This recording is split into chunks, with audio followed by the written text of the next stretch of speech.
Good afternoon, and welcome to Research in Action, brought to you by the Division of Research at Florida Atlantic University. My name is Karen Scapinato. I work in the Division of Research at FAU, and I will be your moderator today. Before we get started, a few housekeeping items. Due to the number of attendees, we will not allow audio to be turned on, but your questions are very important to us. So if you hover your mouse in the bottom of your screen, you will see a Q&A button there. Please submit your questions there. At the end of the presentation, we will go through as many questions as we have time, and then the remaining questions will be answered on our website. The presentation will also be recorded and will be made publicly available on our website, Research in Action, on the FAU website. With that, it is my great pleasure to introduce Dr. Christine Spadola today. Dr. Spadola is Assistant Professor in the Phyllis and Harvey Sandler School of Social Work at FAU. She earned her Ph.D. in Social Welfare and a Master's degree in Counseling Psychology from Florida International University. She then did a postdoctoral fellowship at Harvard Medical School and Brigham Women's Hospital. With that, I'm going to turn it over to Dr. Spadola, who will tell us about sleeping, with which many of us have problems, primarily also very much so during a pandemic in which we are currently in. With that, welcome, Dr. Spadola. Hi, Karen. Thank you for having me, and thank you everyone for being here. I am going to share my screen with you so we can see the slides, and let me see. I think I was successful at that.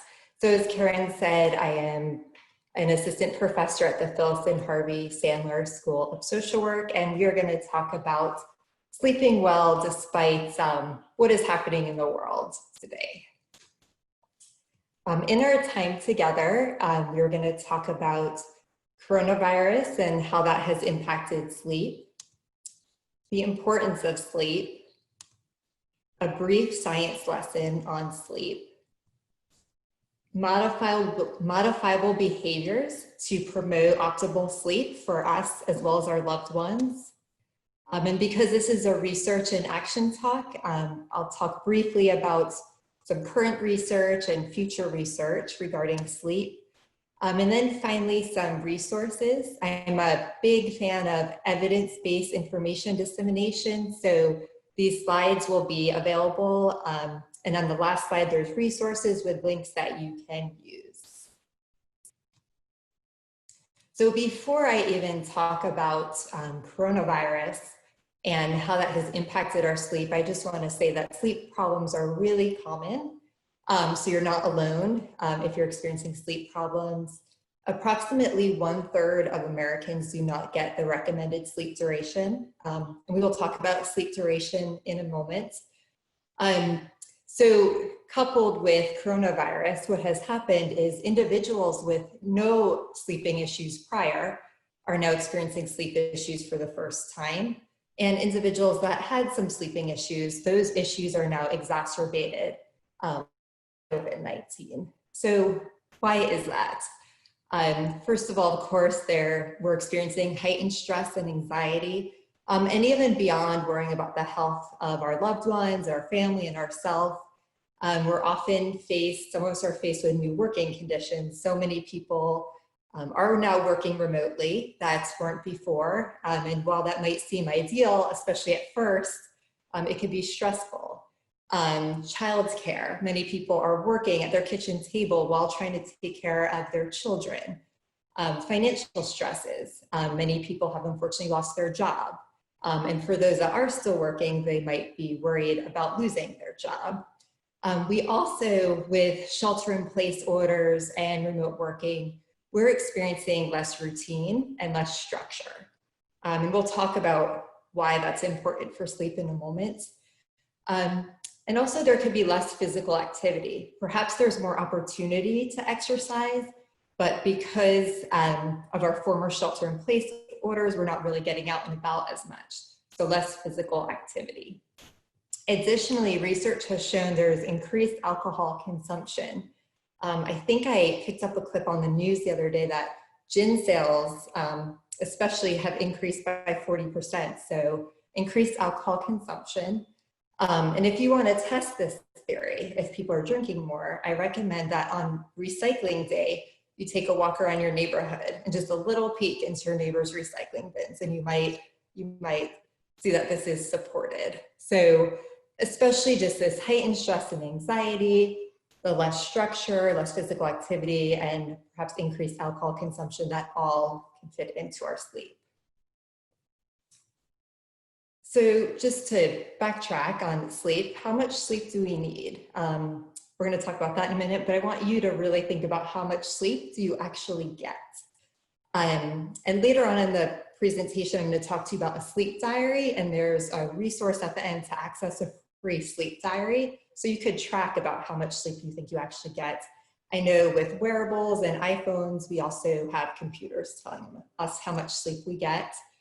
But in general, these are recommendations from the American Academy of Sleep Medicine. And as you can see on the right-hand column, adults over 18, recommended sleep duration is at least 7 hours.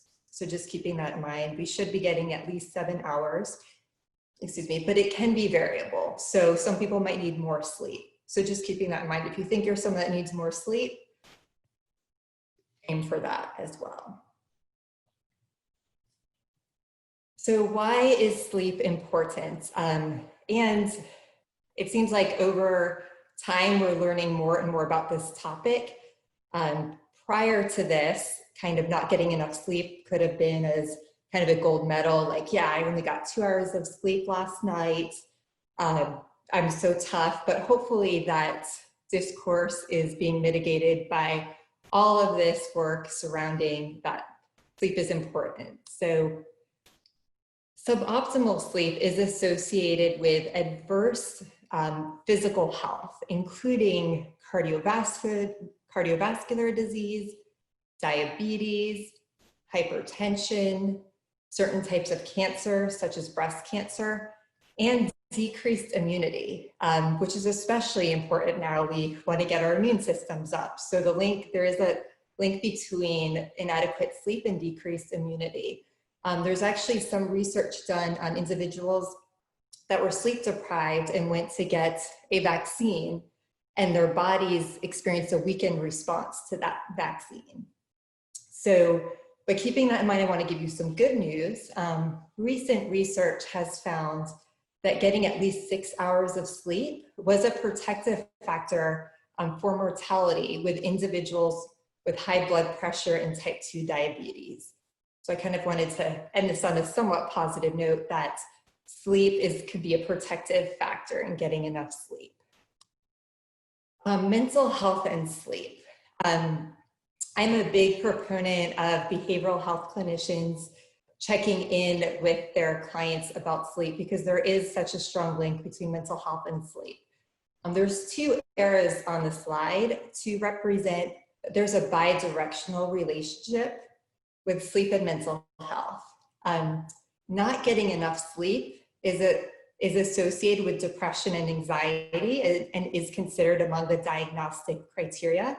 Trouble sleeping is considered among the diagnostic criteria for depression and anxiety.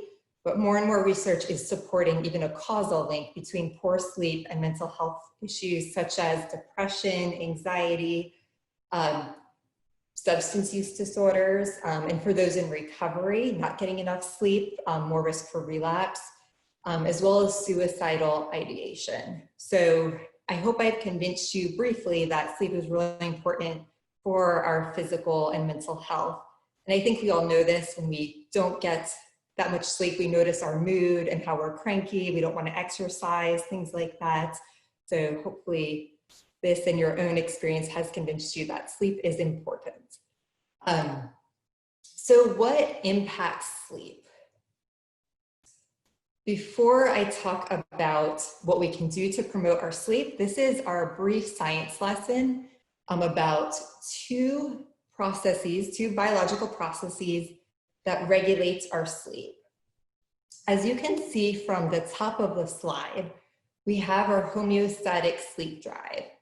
That's essentially our sleep hunger. The longer we're awake, the more that builds. So the longer we're awake, the higher our sleep pressure is. And we can think about this as, you know, those really long days we've had. Maybe we had that great experience where we went to the gym before work, we got up before the sun rose, and then we get home, it's 9 or 10 at night, and we are out. We've accumulated a lot of sleep pressure. What's important with our homeostatic sleep drive is that while we are awake, we produce adenosine. And adenosine is the chemical that tells, it's a sleep promoting hormone in our body. And that chemical is in our body the longer we are awake.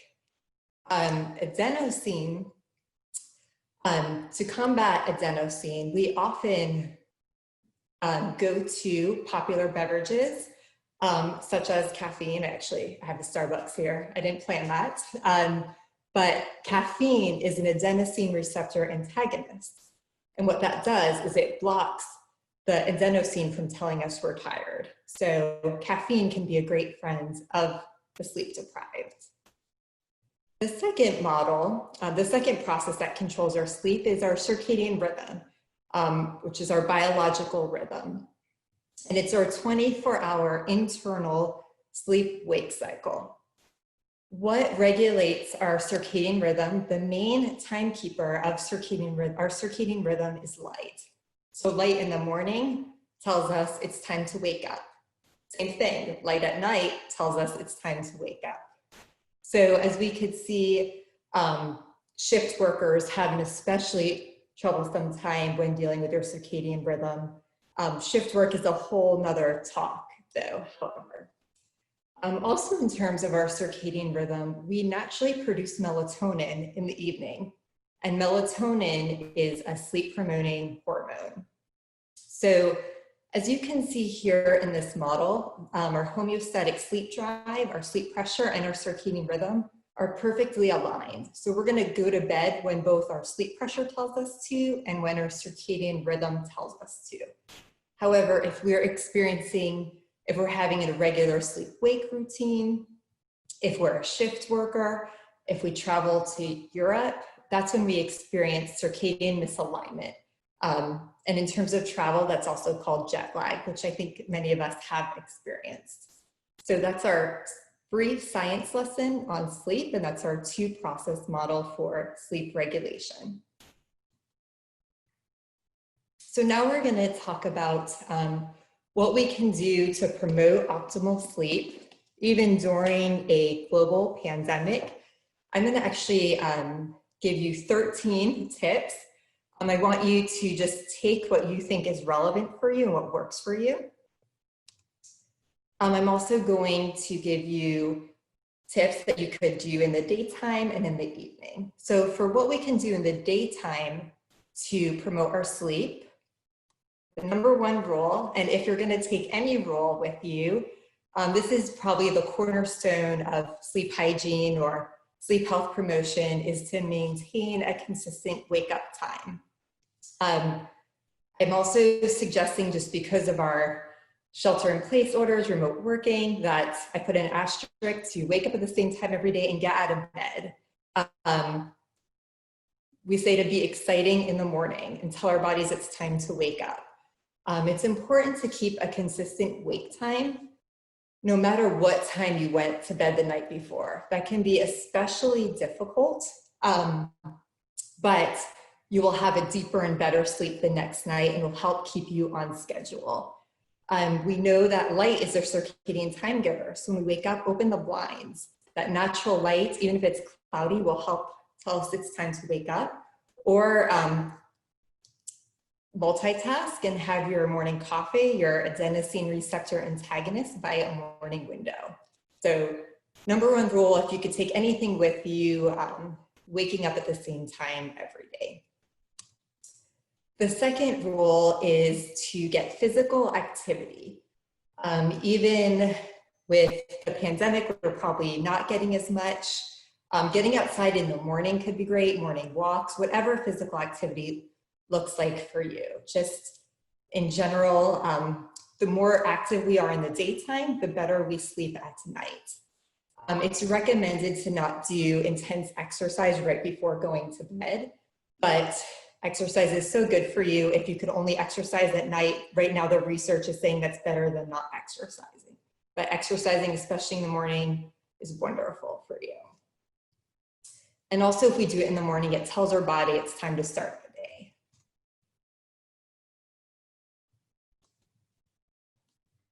And in that context, maintaining a regular routine. So not only for when we get up, but also our exercise, work and play, and meals. When we eat, our mealtime is also a time giver for our circadian rhythm. So eating irregularly could impact our circadian rhythm. So finding a routine that works for you and sticking with it. Many of us have been remote working for several months now, so we might have maybe found that routine. Caffeine is another one. The general recommendation would be to avoid caffeine after 12 p.m. or after 2 p.m. But I will say that research on caffeine is somewhat variable. Research I did, we looked at caffeine use within 4 hours of bedtime, and we didn't find an impact. We did not assess for dosing, however, which was a major limitation of the study. But when I was writing up the findings, I was like, is this the only study that had no impact for caffeine? And there's a lot of research that also can't see an impact with caffeine. But there's also research that sees an impact with caffeine and sleep. So right now, the research is saying that really it's up, our individual sensitivity and tolerance dictates how we respond to caffeine, how our sleep responds to caffeine. So I am a caffeine lover, so that's why I'm giving you this nuanced information. Here's my, Starbucks is not sponsoring this, by the way, but maybe they can. But so just notice how you respond to caffeine. But as a general blanket statement, avoiding caffeine after 12 noon is a great thing to do anyway. So we say to be super exciting in the morning, right? Exercising, caffeine in moderation if we need it. In the evening, we try to be boring for our sleep and relaxing. So what can we do in the evening to promote sleep? Limiting alcohol use. And alcohol use, especially close to bedtime, can be problematic. Alcohol is actually known as the #1 over-the-counter sleep promoter. And it does, while it might help you get to bed faster, it leads to more fragmented sleep later in the night. It also could lead to heightened body temperature, increased need to use the restroom. So overall, alcohol is not good for sleep, especially close to bedtime. So if you're someone who wants to have a glass of wine at night, try to have that glass of wine with your dinner rather than closer to bedtime. Number 6, so trying to relax. We're all hypervigilant with everything going on. So telling our body it's the end of the day and that it's time for sleep. With children and babies, we often have a bedtime routine, a bath time, reading a book. But adults, we just go to bed all in our hypervigilant state. So just creating a relaxing bedtime for yourself, whatever that looks like to you. You could put cucumbers over your eyes like this orange cat. And research that we've done, we did research looking at a yoga and sleep intervention in affordable housing communities. And we found really promising impacts with yoga. That's the next one, relaxing yoga or stretching at night. But we also heard that keeping a thought or worry journal could be helpful. So 1 to 2 hours before bed, just getting those thoughts that are in your mind out into a journal. Try not to do this too close to bed, but 1 to 2 hours ahead, 1 to 2 hours prior to bed. It could be a to-do list for the next day, anything you're worried about the next day. I also suggest that on the following page, you could keep a gratitude journal, just 5 things you're grateful for to end it on a positive note. Also, if you're a nighttime bather or shower, research is showing that that can be helpful before bed. It can be relaxing, but it also lowers your core body temperature, which is sleep promoting. Breathing exercises, and this could be helpful if you wake up in the middle of the night to try to get back to sleep. Diaphragmatic breathing, belly breathing, and there will be resources provided at the end of the presentation. 4, 7, 8 breaths. I haven't found any scientific research on this, but I anecdotally feel this helps me get back to sleep. You breathe in for 4 breaths, hold it for 7, and out through 8. Research does support that a long exhale activates our parasympathetic nervous system, which helps us relax. And I just want to go back to this, and I did mention relaxing yoga or stretching, and again, that you could find free videos on YouTube, just Google nighttime yoga, etc. So onto rule number 7. Limiting electronics 1 to 2 hours before bed. And I'm also just going to add to that, limiting media exposure to help reduce anxiety prior to bedtime. The news will be there in the morning, but just in trying to relax us and get us out of that hypervigilant state, if we can limit that prior to bedtime. And now that we know about our circadian rhythm and lights at night, especially really close to our eye, the retina interprets the light. So a cell phone close to our eye is telling our biological clock it's time to wake up, or it's not time to go to bed. So that could be problematic. There are, and you might be aware of this, I think the newer versions of iPhones put it on the phone automatically, but Android, iPhone, you can Google it, you can get a blue light filter on your phone. I think it's a free app. Probably a year ago, I would have highlighted this more, but research is really showing its limited benefits. It's better than nothing, but limited benefits. So the best thing to do 1 to 2 hours before bed is put your phone to bed in this little bed, if you will, putting that to bed and limiting media exposure prior to your bed, prior to your sleep time as well. On that note, creating a sleep sanctuary. So research has found we sleep best in a quiet, cool, dark bedroom. If you're in South Florida, the temperature was hot and now it's getting hotter. So adjusting blankets, air conditioning, recommended temperature is around 68 degrees. Examine if you need to introduce any items to your sleep environment. Do you need earplugs, a noise machine, eye shades, weighted blankets? How can we get that cool, quiet, dark bedroom? But ideally, so much of this is variable, so it's what works best for you. Examine when you sleep best and just create the environment that you feel you sleep best in. I'm now just going to go over some general sleep rules. Limiting time in bed. When we say limiting time in bed, we don't mean limiting time of sleep, which is cognitively, you want to associate your bed with sleeping and relaxation. So therefore, your bed and your bedroom is not a place to pay bills, do work, eat, stress, listen to the news or read the news. Also, it's not good to use your bed as an escape. If you're feeling stressed out in the middle of the day, to go to your bed, to just lie down as an escape. You really just want to cognitively associate your bed with sleeping. If you feel that it's in the middle of the night, you can't sleep, get out of your bed and engage in relaxing activities with only dim lights on. We don't want you to associate the bed with frustration. And on that note, don't go to bed unless you are sleepy. Can keep up that consistent wake time, and your bedtime will probably become consistent too, but don't go to bed unless you're sleepy. We want to set you up for success and for you not roll around in your bed all frustrated. And remembering to maintain your consistent wake up time. Importantly, rule 10, consulting your physician and behavioral health provider. treating any underlying conditions that impact sleep, being assessed for sleep apnea. Sleep apnea is very common and very underdiagnosed. Restless leg syndrome.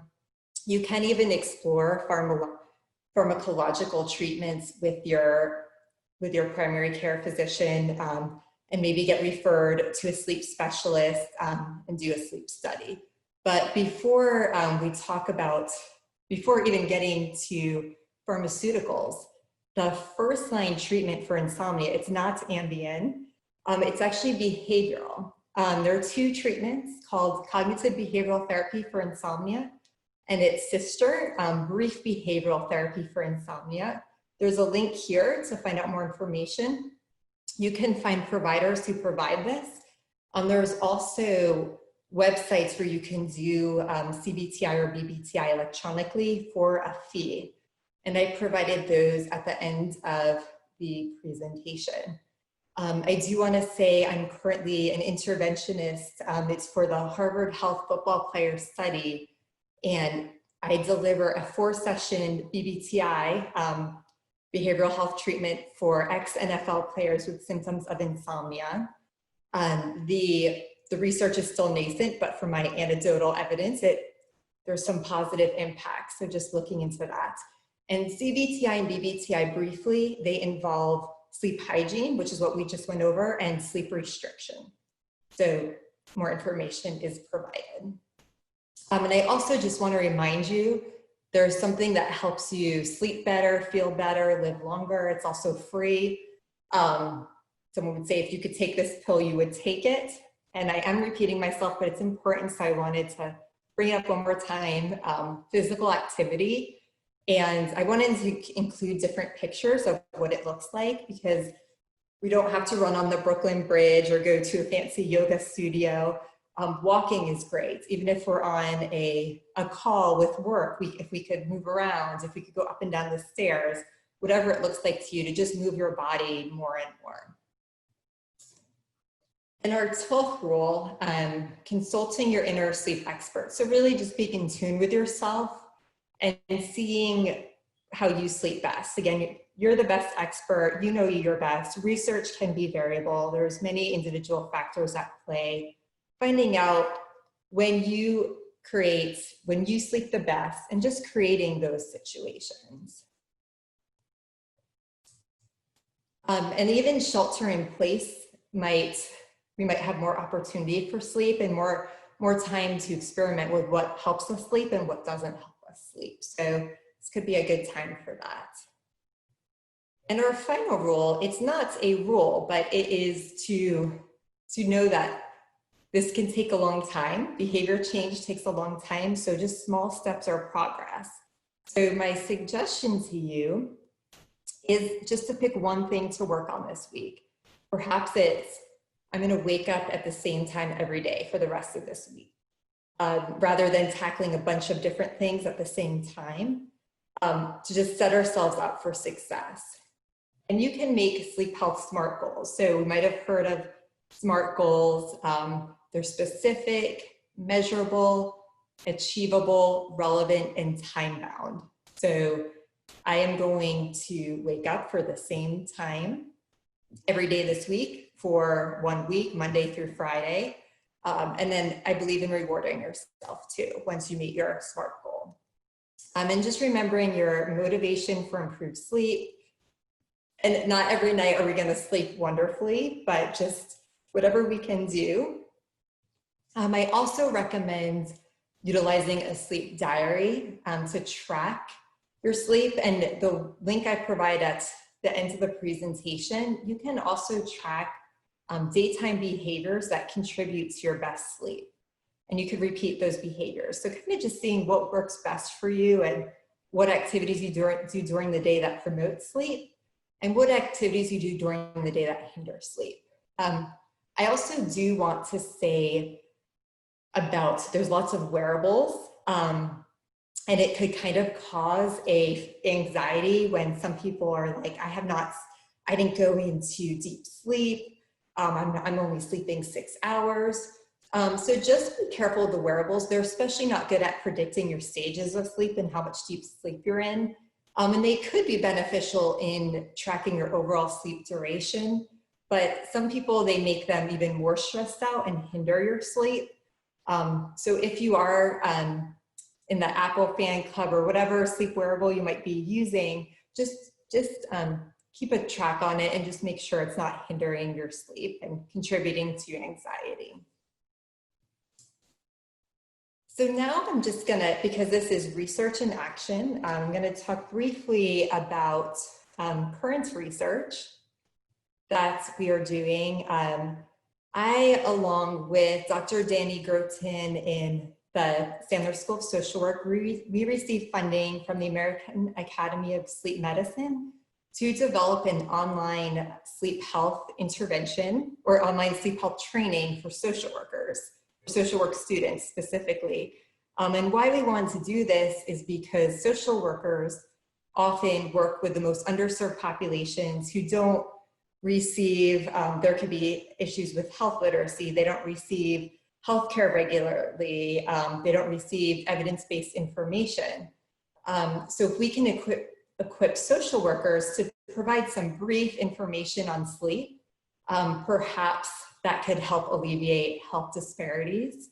And in my work, we worked, when I was in Boston, we did, I think I mentioned a yoga and sleep hygiene intervention in affordable housing communities. And I remember a woman saying to me, I drink a 2-liter Coca-Cola before bed. That's not, I didn't know that could impact my sleep. And it just kind of took me back, and I realized that just we need more evidence-based information dissemination about what can help sleep, what can't help sleep. So that's where we are. And if you could see from the top left slide, we include sleep health information specific to certain populations, including individuals experiencing homelessness, stakeholders of the child welfare system, older adults, shift workers, and individuals with substance abuse disorders. And we also have case scenarios where we role play, where a social worker brings up sleep to a client. I'm gonna just put this out there on my vision board. Research that we're waiting on a funding decision is with Dr. Shell Cruz Perello in the College of Nursing. She has an awesome foundation, Canines Providing Assistance to Wounded Warriors. I put the link there. And really it's to get veterans that need service dogs to make sure they have service dogs, because they normally could cost $30,000. So it's a wonderful organization and center. And we put out a grant with the Human Animal Bond Research Institute, looking at the impact of companion and service dogs on veteran well-being, including sleep. And you can, there's a dog poster behind me. I'm a big animal lover, so this would be a dream to do. And then currently in the next 2 weeks, we're submitting a grant with Dr. Wendy Guastafaro and Seth Fallick in the College of Criminology and Criminal Justice to assess an online sleep health intervention with police officers, with local police officers in the Palm Beach and Broward counties communities. So I wanted to leave you with resources, and again, this will be available as a PDF on the website, so you can access these links. The first is the American Academy of Sleep Medicine. That's the evidence, that's the governing board for sleep medicine, and it's all evidence-based information. And if you want to find an accredited sleep facility, that's the first link. Then I provided information about health infographics and information. The next link is to access a sleep diary. And this is kind of a more complex diary where you could also track daytime behaviors, but that lead to sleep, but I think that is user-friendly. And again, it doesn't have to be a paper diary. It could be whatever diary works for you to examine what behaviors in the daytime and nighttime lead to better sleep for you.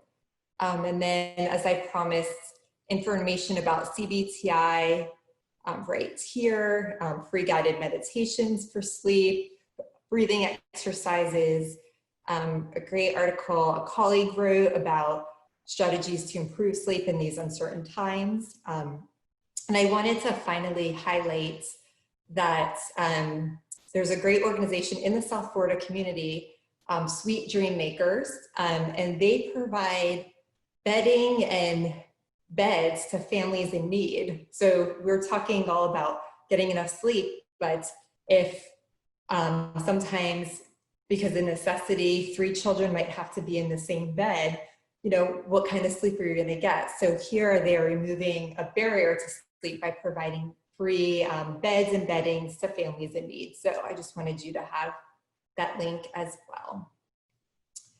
And with that, I just wanted to say thank you very much for being here. I know we have a Q&A, which I'm excited to talk to you more about. So I will send it back to Karen. Great. Thank you very much, Christine. Very interesting talk, especially with several people having a lot of trouble with sleeping, regardless of whether we're in a pandemic or not. So we already have a good number of questions, but if you would like to ask a question, please go to the Q&A button on the bottom of your screen and type it in there. Those questions that we don't get to today during our allotted time, we will collect and we will ask Christine to answer those, and we will put the questions and answers up on our website. So we're definitely going to address all of your questions. So Christine, there are a lot of over-the-counter sleep helps, if you like, and melatonin is probably one of the most frequently used, or at least very popular ones. What is your take on using melatonin to go to sleep? Sure. So that's a great question. So I would first say consult with your primary care provider on that. But the research surrounding melatonin is that it can be useful when we're not producing it. So if we're traveling to Europe and we need to go to sleep, our body doesn't know to produce it yet. So producing it taking it in times of jet lag can be beneficial. They have found that it could be beneficial, but at 0.5 to 1 milligram. The problem with the melatonin we get over the counter, it's not regulated, so it might include even more milligrams. But in general, the consensus is it's natural, it's an antioxidant, it can't hurt.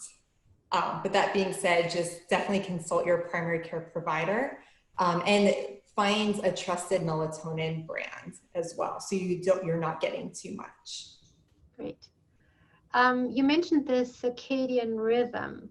One of the questions is awakening in the morning. Can artificial light substitute for sunlight? You mentioned opening the drapes and all that first thing. So can artificial light substitute for sunlight?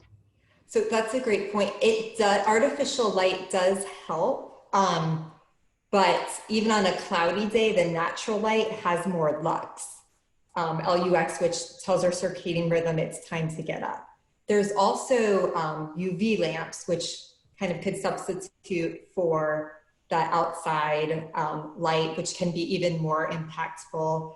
That can be very popular up north, where people often experience seasonal affective disorder when it's dark for too long as well. Great. Now the notion that your sleep is better if the hours you get before midnight, is that true? So I have heard that anecdotally, but as far as I'm aware, I'm not aware of too much research on that. But I will say there are people who are just a later circadian phase, and they're night owls, and they sleep better at night. And in my current work I'm doing with the shelter-in-place orders, some of those individuals have the opportunity to now go to sleep at 1 and wake up at 8, and they're doing great. So I guess to answer that question, I'm not aware of any research saying that you have to get that sleep before midnight. And kind of related to that, one of the questions that were submitted is, what if you are and always have been a night person? You kind of alluded a little bit that some people may just automatically or naturally go to sleep later. Is that necessarily a bad thing? No, the only thing that makes it inconvenient is what time we have to be at work or what time we have to be at school. But I would suggest to those night owls that sometimes melatonin could help in those cases. It could help you go to sleep earlier. So that could be helpful then. But if you can, if you're a student, adjusting what time you choose your classes, maybe finding a boss who knows you work best when you wake up at 10 a.m., things like that. Yeah, so it sounds like the time you're sleeping is more important than actually when you're going to sleep. Is that correct? Sure, yeah, the duration and the quality, exactly. Okay. Coming to a location where you're sleeping, one of our listeners is asking, they heard that you should always sleep in your bedroom, and work is one of the things that can keep us up, right? Right. So the question is, if your bedroom is also your office, is that considered bad? How do you divide your work and sleep and work and home in that case? That's a great question. I think that's especially relevant now when we might not have a home office and we have to set a desk in our bedroom. So in that case, we make it work. As long as you're sitting at the desk and not at the bed, that's great. If you could get some kind of barrier between that and your bed, that's wonderful. And I also suggest when your workday is done, you shut down your laptop, you take a walk around the block to kind of create a ritual that shows that your workday is done. Okay, so routine is very important, and you mentioned Yes. that previously. Okay, we do have a couple of listeners who are saying that coffee and tea actually make them sleepy. And I remember from my education way back when there was something about parasympathetic, sympathetic, and sympathetic nerve system, but maybe you can address that in somewhat more simple terms. Sure. So as far as I know about why perhaps it could make you sleepy, so I imagine you say tea, even caffeinated tea. I'm not aware of any research behind that, but it's not the first time I've heard that from. And I think it's really just individual and how we respond to that as well. Coming back to how you sleep and where you sleep, is there any sleep position that you particularly recommend, or is it up to the individual and what's comfortable to them? So really, it's what works for you, what's comfortable to you, what doesn't give you a stiff neck or back when you wake up too. And I do want to say I was researching weighted blankets for a long time, and it took a while to get it. I got one last night, and I made sure to there's a cooling weighted blanket, and this is anecdotal data, only one night, but I recommend it. So investigating a weighted blanket, perhaps. My husband actually has one too. Okay. Now you mentioned that electronic devices in particular are not recommended right before going to sleep. Yet, what are your thoughts on listening to like audio bedtime stories? And some of them may have some relaxing imagery in it or breathing exercises or something like that, yet you're using an electronic device. So I'm so glad you brought that up. That is wonderful. Relaxing, and I've listened to those stories too before bed. That's great, as long as have your earphones in, or if your bed partner doesn't mind, you could just listen to it like that, and just make sure that the phone isn't tempting to you. But even if you do wake up in the middle of the night, a boring podcast could be helpful, or those bedtime stories. Ideally, it's best if you could keep your phone out of the bedroom if you are worried about checking it in the middle of the night. But if not, I think that works great. That actually leads me to the next question. So you're mentioning waking up in the middle of the night. Do you have any additional recommendations what you could do if you wake up in the middle of the night, and while you may not have had any issue going to sleep to begin with early on, you wake up and then you can't go back to sleep? Do you have any recommendations for that? Sure. And that's really common, especially with anxiety. Oftentimes we could wake up from 3 a.m. and just ruminate and think about everything. So again, that's why the relaxing bedtime prior to that and the relaxing routine prior to that is helpful. But If it's been about 20 to 30 minutes and you don't think sleep is coming, and when I say 20 to 30 minutes, don't look at the clock. In fact, please don't have even a bedroom clock. Just have an alarm or turn your clock around. But when you think it hasn't been enough time, that's when we recommend getting out of bed and listening to a podcast or doing something relaxing with very minimal light. Other things really are the deep breathing exercises can be helpful. You could try that even before you get out of bed to do that as well. Great. Coming back to getting to sleep. Now, those of us who have children, we always tell them no sugar or chocolate right before sleep. Does sugar and chocolate actually affect sleep? So there's some research behind that. And of course, chocolate could have caffeine and sugar. But really the overarching recommendation is to not eat heavy meals right before bed, because then we are trying to digest it.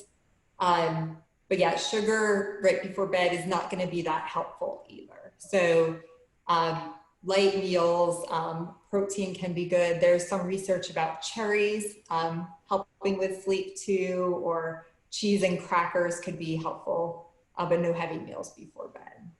That actually leads to the next question, which is also on timing of meals. Is there any research or any recommendation on related to when you go to sleep, when your meals should be?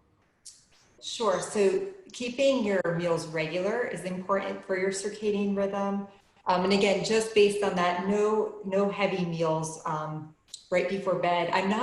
It's a good question. Off the top of my head, I'm not aware of any research saying breakfast should be at this time, lunch at this time, but I know food could also tell us it's time to wake up. So having breakfast soon after awakening can be beneficial too. Okay. What about naps? Those of us who don't sleep very well tend to take naps during the day. Do you have any thoughts and advice on that? That's great, and that should have been a slide too, now that I'm thinking about it. So the best advice for naps is short and early. So ideally before 12 noon, and if you could keep it to 20 minutes, 20 or 30 minutes, so set your alarm for those naps, because we learned about sleep pressure, so that could even eat into your sleep pressure. So if you could avoid naps, great, but if not, shorter and earlier in the day is best. Okay. Is too much sleep ever a concern? So yes, especially over 9 hours, it could be too much of a concern. It really also might be indicates of an underlying health condition, not all the time. So I do recommend, that's why it's good to let your physician know how much you're sleeping. And also we might be sleeping too long and our body doesn't need it. And then it results in reduced energy throughout the day too. So really the research is around over 9 hours, it could be problematic, sleeping too much. Too much sleep actually causes you to have less energy. Yes, exactly. Not refreshing anymore. Exactly. All right, coming back to the research. Using CPAP, how do we know if our pressures are adequate? So I am not a sleep apnea researcher, so I would refer you to your sleep physician for that, to double check that. But I commend you on using CPAP. Really the research on adhering to CPAP is really strong. So I commend you for adhering to CPAP, but I would definitely check in with your physician about that question. Now, many of us dream when we sleep. Are you aware of any relevance to sleep when we're dreaming or not dreaming, and the type of dreams we're having? So yeah, really, really interesting question. In terms of dreams, we dream in our the REM stage of sleep, but in terms of the dreams we are having, I mean, Freud would say it's a route into our unconscious. And I have had people tell me that they didn't think they were nervous about something. Someone I knew was getting a hand surgery, and they're like, no, I'm not nervous. And then they had a dream that their arm was a wooden block. So it can be useful to tell us maybe what's going on that we're not aware of. But and while I'm so interested in dreams, my knowledge of research around that is somewhat limited, but it can be helpful. Great. Coming back to sleeping remedies, if you like, one of the questions submitted is, are there any sleep benefits to CBD oil? Sure, great question. Right now, and I looked at the research yesterday too to just see what's out there. Right now, we have a lot of anecdotal evidence that yes, it could be helpful, but there's really no systematic, rigorous empirical research that would recommend CBD oil. So probably it's not a recommendation at this time. However, anecdotally, probably if you ask anyone around if they do use CBD oil for sleep and if it's helpful, they might say yes. So it could be helpful, but we don't have research for that yet. Great. Now you had a graph showing that as an adult, we should get at least 7 hours of sleep. And you mentioned earlier, not more than 9. Does that change as we get older? I know your graph ended with 18 and over, but is there a variance as you get older and are an adult?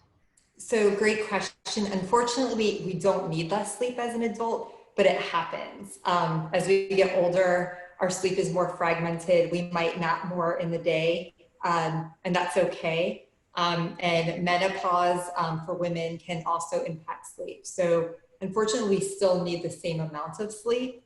It's just harder to get. And that's unfortunately biology as well at play there. I always observe that older adults tend to sleep more, actually. Is there any research behind that? Not that I'm aware of. And it could be that their sleep is more fragmented. They might get up more during the night, causing them to sleep longer for the longer sleep duration. Right.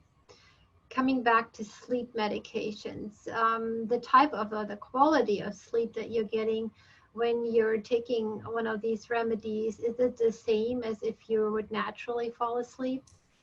So with prescription pharmaceuticals, the short answer is really no. And you could even get kind of a hangover type of effect, but research shows that you might not go into that deep sleep that you would get without the prescription aids. So that's why usually physicians would prescribe them judiciously as well. Okay. Now you mentioned the right amount of melatonin to take. Are you aware what happens if you take too much melatonin?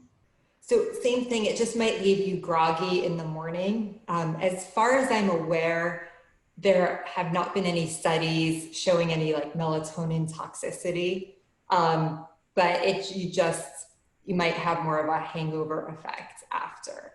I know especially, I know some people have seen their physician about using it with children, especially autism spectrum disorders and even ADHD. It could be helpful, but definitely consulting with your physician before you introduce melatonin. Coming back to naps, you mentioned before noon and not very long. Now there is such thing as power naps, however short we deem those to be. Do this really work? Sure. So there's a term called a nappuccino where you have some coffee right before you nap. You take a nap. You wake up after 30 minutes, and then in that time, the caffeine will wake you up. So first responders, shift workers, college students, academics, that could be very useful for anyone that can do that. So a nap can be very refreshing for sure. And if you nap, has it been shown that that will disrupt your normal sleep pattern? So research has shown that it could, you'll have less sleep pressure that night, and your sleep might not be as deep. However, sometimes naps are necessary if we're a shift worker and we have to drive home. If we're a student, we're about to take a big test, you might need that nap. So you just weigh those cons, the pros and cons. As you get older, and we mentioned getting older previously, you may have the need to go to the bathroom more often than when you were younger. How do you manage that with trying to get enough sleep and even trying to get to sleep? Great point. Great question. So really trying to limit your intake of liquids prior to bed. And then when you do wake up in the middle of the night, you don't want to trip over anything, but you want to try to avoid turning bright lights on. So night lights could be helpful too. So just setting yourself up for success, limiting fluids before bed. And then if you do wake up, you don't have a bunch of lights on either, but you're safe as well. Okay, we have time for one more question. Now, we mentioned the circadian rhythm, which is really depending on sunlight. Does the lunar cycle affect sleep? Oh, that's a great question. And I do not know the answer. But I'm definitely gonna have to research that. But I would say as far as we know, answers no, or I'm not aware of research behind it, but I can see the brightness of the moon and how that impacts everything. However, I would say our biggest enemy to sleep is more the artificial light we get inside our homes, and not from the moon. But it's a great question. I do not know the answer, but I'm very curious about that. Okay, one last question before we wrap it up. We will go through the rest of the questions. We still have a lot more questions, and we'll ask Dr. Spadola to answer those. The question and answers, together with the recording of this presentation, will be on our website. The recording will probably be up within the next 48 hours or so, and then the question and answers will follow. Okay, the last question. Does the sleep need to be continuous to have the same benefit, or can it be fragmented in shifts, if you like? Sure. So sometimes with life, if you're a shift worker, you could really only get that fragmented sleep. But for the optimal quality, it's best, because we go through various stages of sleep, it's best to have that sleep continuous as best we can. Great. Great. Thank you very much, Christine, for being with us today. As I mentioned, we will go through the remaining questions and post the question and answers online. With that, thank you for watching. Thanks for having us. Thank you. Bye. Bye.